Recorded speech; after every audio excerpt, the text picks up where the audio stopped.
Olá, senhoras e senhores, meus amigos, sejam bem-vindos a mais um vídeo extra sobre The Sopranos, num dos episódios que foi mais complexo e difícil e ao mesmo tempo desafiador e divertido de se analisar, que foi o nono episódio da segunda temporada, cara. Episódio escrito pelo Michael Imperioli, né, a primeira contribuição dele, né, que interpretou Christopher Moltisanti como roteirista. Esse episódio tem várias camadas e referências legais que foram desafiadoras mesmo para caber na análise, e agora a gente está aqui, como sempre, no vídeo extra para a gente poder conversar mais informalmente sobre o episódio, falar sobre essas muitas referências e questões que ficaram de fora da minha análise.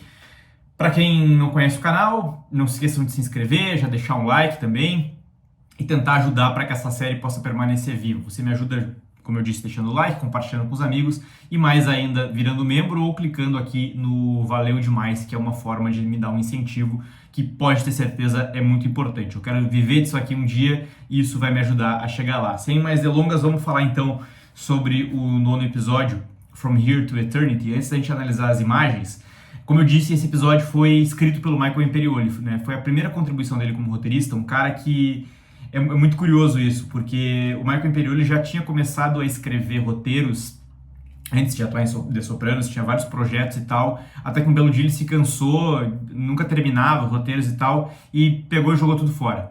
Rasgou tudo, jogou fora e esquece. Muito parecido com o que acontece com o próprio Christopher Moltisanti, né, que tinha um sonho de ser roteirista. Não é parecido porque ele não tinha talento, né, mas... e ele de fato vai lá, né, na série e joga tudo fora. E o Michael Imperioli sequer se lembra de ter contado isso para alguém em The Sopranos para eles tentarem fazer essa espécie de metalinguagem, assim. Foi mais uma coincidência mesmo. Então eles tinham isso em comum nessa trajetória, e aí esse foi um roteiro que de fato ele sentou e escreveu durante as madrugadas num bar que a esposa dele tinha no bairro de Chelsea, em Nova York. E lá ele sentou e escreveu esse episódio. Que é interessante a gente também saber dessa parte de bastidores. O David Chase sempre tinha a supervisão criativa de tudo, né? Mas ele escreveu sozinho esse episódio, sempre conversando com ele. E os roteiristas em Sopranos tinham uma participação bem próximas dos diretores, né? Eles costumavam estar no set para ajudar algumas tomadas de decisão da direção e falar para o diretor questões que eles imaginaram, para o diretor falar para os atores e tal, para facilitar esse trabalho. Então, isso aconteceu nesse episódio também. O Michael Imperioli, a ideia inicial dele era fazer com que o Christopher estivesse à beira da morte depois de passar por uma overdose. E ele comentou isso com o David Chase, que disse assim, interessante essa ideia, mas eu estou planejando em fazer ele ser atingido, alguém balear ele. Então, de repente, vou adaptar para isso. E foi isso que ele fez, né? Dando continuidade ao episódio anterior, em que o Christopher tinha sido baleado. E é um episódio que é muito interessante porque ele segue, como eu disse até no vídeo de análise, ele segue basicamente três linhas de três arcos narrativos, e todos eles têm questões em comum, né? Tem simbologias em comum e temas em comum, como a questão da noção de pecado, o medo de ir para o inferno, ou a vontade de ir para o céu, essa questão de não saber o que tem depois da vida, se é que tem alguma coisa, e a questão da comida também, que está muito presente de forma bem simbólica nesse episódio. Começando as nossas análises das cenas, nessas cenas iniciais, a Carmela, ela tá na cama e ela tá lendo a Bíblia, né? Ela acha que ela não vai dormir e tal, por conta do que aconteceu com Christopher, porém, não é só isso que está incomodando ela. Ela diz pro Tony que ama ele, que não quer ver ninguém da família se machucando, e a gente entende que ela tá falando, né, porque, alguém acabou de ser baleado, né, o primo dela e tal. E, na verdade, ela tá muito mais falando sobre a possibilidade do Tony acabar tendo um filho com alguma mulher, com alguma amante dele, por causa da história que elas ouviram lá do Ralph, um cara que, enfim, nem aparece. Então, ela quer mais falar sobre isso mesmo. Que, no fundo, tem essa questão dela de não ser humilhada e tal, mas tem muito a questão financeira também, né? Um filho fora do casamento ali pode representar perdas, talvez, financeiras para ela e para os seus filhos. Essas cenas que aparecem no hospital deles aguardando por notícias do Christopher, tem um ponto engraçado. Esse é um dos episódios mais engraçados do Paulie, tá? Do Tony Sirico. Ele passando o álcool gel nas mãos ali, ele é um grande germofóbico, assim, como fica bem claro nessa cena, que eu acho bem engraçada. Um outro ponto engraçado é a única participação do Hash nesse episódio. Ele vai para o hospital, né, como todo mundo, E ele meio que é a autoridade ali, é um cara que ele serve como esse cara que sabe de tudo, ele é um grande conselheiro e aparentemente ele entende até de medicina. Ele diz para Adriana ali que não, essa é a melhor unidade de traumatologia da região, fica tranquila. E aí ele pergunta sobre o tempo de parada cardíaca, parece que ele é médico mesmo. Então é bem divertido, assim, porque essa realmente é a única participação dele no episódio. Agora, vamos entrar no ponto que é a grande simbologia do episódio e uma das grandes simbologias da série, tá? Que é essa questão das 3 horas. O Mike Palmice disse no sonho, na visão lá do Christopher, avise pro Tony e pro Paulie que 3 horas. Existem diversas teorias do que isso quer dizer, tá? O Michael Imperioli, inclusive, diz que já disseram, que talvez provavelmente o David Chase falou para ele o que significava, mas ele nunca está autorizado a falar sobre isso. Mas existem algumas teorias. Uma delas, por exemplo, diz que seria só uma pegadinha do... Eu não acredito nessa teoria, tá? Mas ela seria uma pegadinha do Mike Palmice do além. Por quê? Porque 3 horas, como apareceu no episódio 1 ou 2 episódios atrás, é o horário que o Tony costuma se encontrar com a sua psiquiatra, 3 horas da tarde. E aí, ele inclusive fala isso. E o Mike Palmice era um cara que ficou muito revoltado, né, com o fato do Tony fazer terapia. Então ele estaria dando esse recado assim, fique sabendo que eu sei o teu horário de terapia. Eu não acho que seja isso, mas é uma teoria válida e meio engraçada. O que muito provável, o que se tem como, nunca foi confirmado isso, mas o que se tem como mais palpável, digamos assim, que eu acho que tem um certo sentido, e aqui é um spoiler, pra quem não assistiu o fim de The Sopranos, pula essa parte aqui, tá? É um spoiler lá do final. 3 horas seria a posição do relógio em que por exemplo, ou seja, a gente tá aqui de frente, aqui é 12 horas, 3 horas é aqui na diagonal, né? É a posição que o Tony Soprano olha na última cena de The Sopranos, quando a música interrompe e a tela preta entra, que seria no momento que ele teria sido morto. E a gente pode falar sobre isso em algum outro momento. Ele olha para exatamente 3 horas. Pode ser isso. Eu acho que tem elementos que embasam mais essa teoria pelo seguinte. O Paulie, por exemplo, quando o relógio vira o horário, ele fica obcecado com isso, né? Quando o relógio vira o horário de 3 horas, ele se assusta porque exatamente na hora os sinos que a mulher que ele tá ali tem na rua, da casa dela, fazem barulho. E ele ele se apavora. No episódio, num dos primeiros episódios lá da segunda parte da 6ª temporada, o Tony tá no cais, depois dele ter brigado com o Bob e tal, e ele ouve sinos também e olha exatamente para a posição de 3 horas.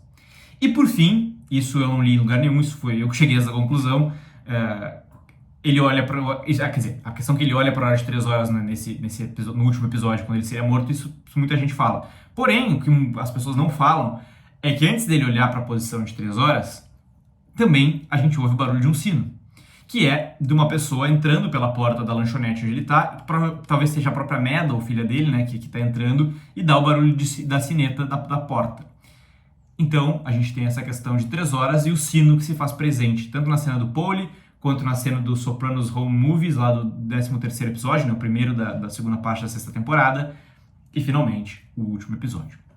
Teorias. The Sopranos é muito interessante por conta disso. Eu, particularmente, me sinto inclinado...